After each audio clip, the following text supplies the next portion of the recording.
Hi guys, this is my little garden. Actually, this is the old um, garden. This was like 7 years old plots.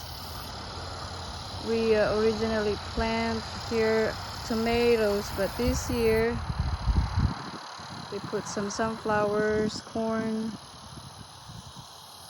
peppers, my malunggay, and my okra. I have 4 of them.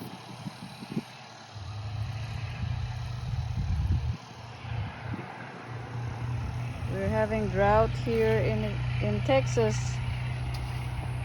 over 100 degrees. Here's my talong, and my okra is looking happy.